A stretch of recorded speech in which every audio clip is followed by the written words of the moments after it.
Tomorrow, Arsenal stand 90 minutes away from a Champions League final. One game at home with the tie locked at one apiece, with 60,000 red and white souls ready to shake the Emirates to its foundations. This is what we have been building toward. This is what Mikel Arteta's been constructing. Piece by piece, transfer window by transfer window, injury setback by painful injury setback. Tomorrow, it all comes to a head. Welcome to James Arsenal Analysis. I am James, and if there was ever a morrow to be an Arsenal supporter, it is this one. Before we go any further, if you are new here, hit that subscribe button right now, turn on your notifications, like this video. Drop a comment below telling me where in the world you are watching from tomorrow, because Arsenal fans exist on every continent, and I want to hear from every single one of you. Stay with me until the very end, because I am going to give you the complete breakdown, the team news, the tactics, the key battles, the danger zones, the moments that will decide this tie. Everything. Let us go. This is not a drill. This is not just another big European morrow. Arsenal have had plenty of those over the past few seasons. Famous victories, agonising defeats, progress made and progress painfully unravelled. But tomorrow is different. Tomorrow sits in a category of its own.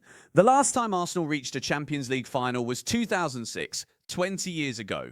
A generation of supporters has grown up, fallen in love with this club, suffered with this club and believed in this club, all without ever seeing Arsenal lift the biggest prize in club football. Tomorrow, the door is open. The pathway is there. All Arsenal have to do is walk through it. The first leg at the Riyadh Air Metropolitano last Wednesday ended 1 goal apiece.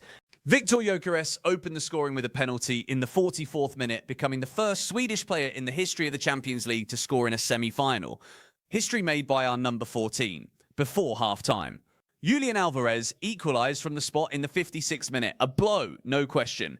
But Arsenal came away from one of the most hostile atmospheres in European football with a draw. At home, with these supporters, with this squad, with this manager, Arsenal are favourites. And tomorrow, they prove it. Let us get into the detail, because the team news picture is genuinely fascinating ahead of tomorrow. Starting with what we know for certain, David Raya starts in goal, no question there. The Spaniard has been exceptional throughout this Champions League campaign, and the Emirates crowd trust him completely. His distribution, his shot stopping, his composure under pressure. Raya has been one of the best goalkeepers in this competition this season. The back four is going to look like this. Ben White at right back. Yes, Ben White in a position he has made entirely his own this season, despite not being a natural right back by trade. White's intelligence, his ability to read the game, his composure in possession. He is perfectly suited to what Arteta demands from that role. With Jurrien Timber still sidelined through an ankle and groin issue, there is no credible alternative. White starts, William Saliba alongside Gabriel Magalhaes as centre-back. That is the partnership. That is the foundation. Saliba has been the best centre-back in England this season. I will say it plainly, and I will defend it. His reading of the game, his aerial dominance, his ability to step out and carry the ball into midfield. The French international has reached a level that genuinely puts him among the elite defenders in European football. Gabriel, alongside him, provides the aggression, the leadership, the vocal presence. Two of the most complete centre-back partnerships in this competition. And they are ours. At left-back, Piero Hincapié comes in. The Ecuadorian international has done a solid job when called upon this season. And with Ricardo Calafiori only just returning to fitness from a knock, Hincapié is the safe, reliable selection for a morrow of this magnitude. Arteta needs defenders who are physically ready. Hincapié is that. In midfield, Declan Rice and Martin Zubimendi. This is the engine room. Rice has been, without exaggeration, one of the best midfielders in European football this season. The work rate is staggering. The range of passing is elite. The leadership in the middle of the park. A player who commands, organises, drives. Rice is Arsenal's heartbeat. And tomorrow, he will need to be at his absolute best. Alongside him, Zubimendi. The Spaniard has been a revelation since arriving from Real Sociedad in the summer. He was taken off at half-time with illness against Newcastle last weekend, but recovered in time for the Fulham win on Saturday, where he was rested to protect him for tomorrow. Zubimendi's ability to screen the defence, recycle possession and break up Atletico's rhythm in the middle third is going to be critical. He starts. Now, the number 10 situation, the big question of the week, Martin Odegaard. The Arsenal captain suffered a knee injury during the first leg in Madrid. He missed the Fulham match on Saturday. When Arteta was pushed directly, is he confident Odegaard will be available? The manager gave 2 words. Let's see. That is not a confirmation. That is not even close to a confirmation. And given Odegaard's injury history this season and the fact that Arteta has already been exceptionally careful with both Saka and Havertz, the conservative approach would be to manage the captain's return carefully. The prediction is Eberechi Eze in the number 10 role. And this is not a compromise. This is not a consolation prize. Ezri has been outstanding since arriving from Crystal Palace in the summer. His ability to carry the ball forward, to find pockets of space in tight areas, to drive at defenders from central positions. Ezri is a genuine match winner. If Odegaard is fit enough to start from the beginning, that changes things. If he is not quite there, do not for 1 second think this team cannot win without him. Ezri is ready. On the right wing, Bukayo Saka. After weeks of careful management and load control following his injury return, Saka was given his first start since his comeback against Fulham on Saturday, and he was electric. 45 minutes, a goal, an assist, and the kind of performance that reminded every Atletico Madrid defender exactly what is coming their way tomorrow. Saka's directness, his delivery, his willingness to take responsibility in big moments. The Emirates will roar him on from the first whistle. On the left wing, Leandro Trossard, the Belgian, has been consistently underrated by those who only look at headlines and not performances. Trossard's movement, his ability to drift inside, his intelligent positioning, he provides constant problems for right-sided defenders. And he contributed beautifully against Fulham, another match where he showed exactly why Arteta trusts him in the biggest games. Up front, Victor Gyökeres, the man who made history last week. The man who has been the most complete number 9 in the Premier League and Champions League this season. 2 more goals against Fulham on Saturday. A hunger that seems genuinely insatiable. Gyökeres is the focal point of everything Arsenal want to do going forward tomorrow. His link play, his movement off the ball, his ability to hold up possession and then burst in behind. Atletico's centre-backs have had a week to prepare for this and it will not be enough. Kai Havertz remains out. Jurrien Timber remains out. Mikel Merino remains out. Arsenal face tomorrow without 3 important players. But look at the 11 that Arteta can still put on that pitch. Look at what remains. This squad has been built for exactly this scenario. Do not underestimate Diego Simeone. The Argentine is one of the great managers of his generation. His record in knockout football is extraordinary. His ability to organise a defensive block, to frustrate, to counter, to win ugly when he needs to.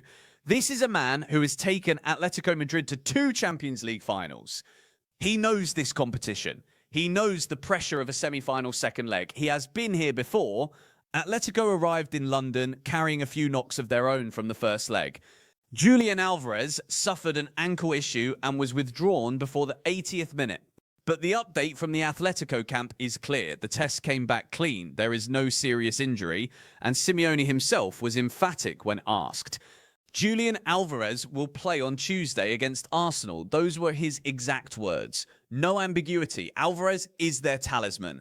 He has been the most dangerous attacking player in this Champions League campaign. For Atletico, 10 goals in the European competition alone this season, making him the first player in Atletico's history to reach double figures in a single Champions League campaign. His penalty in the first leg showed his nerve, his movement, his combination play with Griezmann, his ability to score from everywhere. Arsenal's defensive unit needs to be locked onto this man from the very first minute. Antoine Griezmann, still here, still relevant, still dangerous. The Frenchman operating in behind Alvarez, dropping into pockets, creating problems with his movement and intelligence. Griezmann is not the explosive force he was at the peak of his powers, but his reading of the game, his ability to find the right pass in the final third, never, ever switch off when Griezmann is on the ball. Giuliano Simeone, the manager's son, was also withdrawn in the first leg with a knock, but Diego Simeone was bullish about his availability. He starts on the right side of the Atletico attack, an energetic, direct presence who will test Hincapié physically. In midfield, Atletico will rely on captain Koke alongside Johnny Cardoso. Koke is the heartbeat of this team. 17 years at the club, 1,000 appearances, and still the man who sets the tempo and the tone in midfield. Cardoso, the American international who arrived from Real Betis last summer, provides the physical presence, the pressing intensity, the aggressive ball winning that Simeone demands from his midfielders. Alex Baena operates on the left of the Atletico midfield, a dynamic, Technically gifted winger midfielder who arrived from Girona in the summer and has been one of the best players in La Liga this season. Baina's ability to drive inside from the left, to combine and create, means Ben White on the right side of Arsenal's defence cannot switch off for a single second. At the back, Jan Oblak remains in goal. Still world-class, still the best goalkeeper Atletico have had in their modern era, and arguably in their entire history. Oblak has made saves in this competition that defy logic. Arsenal will need to be clinical. They will not get 20 chances. They will get 6, maybe 7. The ones that fall need to be taken. In front of Oblak, Robin Lenormand marshals the defence, the Spanish international who joined from Real Sociedad last summer and has been outstanding. Clement Lenglet alongside him, now permanently at the club after his loan stint last season. Matteo Ruggeri at left-back from Atalanta, Nahuel Molina at right-back. A well-organised, deep defensive structure that will look to frustrate and hit Arsenal on the counter. Pablo Barrios misses the game. The midfielder has been absent since before the first leg with a muscle problem. Jose Maria Gimenez remains a doubt. David Hanco is ruled out. Atletico come into tomorrow with their own limitations. This is a level playing field in terms of absence. Both sides carry wounds. Both sides still have more than enough quality to reach a final. Here is where tomorrow gets genuinely fascinating from a football intelligence perspective. It's set as Arsenal will look to control possession early, dominate the ball, make the Emirates a place of pressure and suffocation for Atletico. Simeone's side will sit in a compact defensive shape, almost certainly a 4-4-2 block in the defensive phase, looking to deny Arsenal space in behind and force them wide.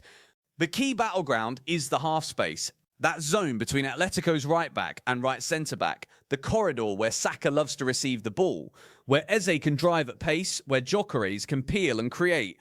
If Arsenal can consistently find and exploit those half spaces in the first 20 minutes, they will put enormous psychological pressure on Atletico's defensive structure. Declan Rice's passing range will be tested. Zubimendi's ability to find pockets and turn inside will be essential. The quicker Arsenal can move the ball from back to front, bypassing Atletico's midfield press, the more problems they will create. At the same time, and I want Arsenal supporters to carry this thought with them tomorrow, the counter-attack is where the real danger lies. Alvarez and Griezmann, given any space to run into on the transition, are genuinely lethal. Arsenal cannot commit bodies recklessly forward. Saliba and Gabriel need to hold their shape. White and Hincapié cannot both be caught high simultaneously. The set-piece threat from both sides is real. Gabriel Magalhaes is a weapon at corners and free kicks. His aerial power is a genuine advantage, but Lenormand and Lenglet are both formidable aerially for Atletico. Dead ball situations will matter tomorrow. If the score remains level at 60 minutes, the complexion changes. Atletico needing to score may open up. Arsenal's pace on the break, Saka, Gyökeres, Trossard becomes even more dangerous in space. The game within a game shifts. This is where Arteta and Simeone's decisions from the bench become critical. Victor Gyökeres, there is no player in more electric form in European football right now. He scored in the first leg. He scored twice against Fulham on Saturday. His touch, his movement, his relentless pressing, he gives this Arsenal team a dimension they never had before. If Gyökeres gets behind the Atletico defence even once tomorrow, Arsenal will score. He has that quality and that conviction. Bukayo Saka, this is his stage. The Emirates, a Champions League semi-final, the right side of the pitch, where Saka has been producing miracles all season. He came off at half-time on Saturday as a careful precaution. Arteta is managing his load, building him back toward his peak. Tomorrow he plays 90 minutes, and Atletico's left side, for all its quality, will have a serious test in front of them from the first whistle. Declan Rice, the captain in all but name tomorrow, with Odegaard's availability uncertain. Rice controls tempo. Rice wins the physical duels. Rice makes the runs that create space for others. When Arsenal need a leader to step forward in a moment of pressure in the final 10 minutes, in extra time, if it comes to that, Rice is the man, Jan Oblak, Atletico's last line of defence, and potentially the most decisive individual on the pitch. If Arsenal do not score early, and Oblak has one of those morrows, the morrows where every shot hits his body, every header gets palmed away, every low drive is parried with his feet, it becomes a Moromare scenario. Arsenal need to be relentless. Clinical, they cannot allow Oblak to grow in confidence. Julian Alvarez, Arsenal's defence will face no more dangerous opponent tomorrow. Alvarez reads the game at a level that is almost unfair. He finds space where there is none. He scores penalties with ice in his veins. He creates chances out of nothing. The one in the first leg showed exactly who he is. Saliba and Gabriel will need to be at their absolute best to contain him. I want to take a moment before we get to kickoff, before the adrenaline takes over and rational thought becomes impossible, to talk about what tomorrow means in the bigger picture. Mikel Arteta has spent 5 years transforming this football club. When he arrived at the end of 2019, Arsenal were in chaos. No direction, no identity, no spine. He rebuilt it all from the foundations. He brought in the right characters, the right mentality, the right playing style. He has watched his team finish second in consecutive Premier League seasons. Painful as that was, he has watched his players grow into genuine European-level performers. He has believed in a vision when the outside world questioned it. Tomorrow is the validation of all of it. Not just for Arteta, for everyone. For the owners who backed the investment in the squad. For the players who pushed through injury after injury to be available. For the supporters who turned the Emirates into a fortress morrow after morrow. For every Arsenal fan who has carried this club in their heart through 2 decades of near misses and what-ifs. This is the morrow where it begins to pay off, where the destination finally comes into view. Arsenal have not been in a Champions League final since 2006. There is an entire generation of supporters, and I am one of them, who have never seen this club on the biggest stage in club football. 20 years is long enough. The squad is ready. The manager is ready. The supporters are ready. The Emirates tomorrow will be louder than it has ever been. 60,000 people with one shared belief and one shared desire. Drive these players forward. Make it impossible for Atletico to function. Create an atmosphere that feels like a physical advantage in itself. That is what Highbury gave Arsenal in the old days. That is what the Emirates can deliver tomorrow.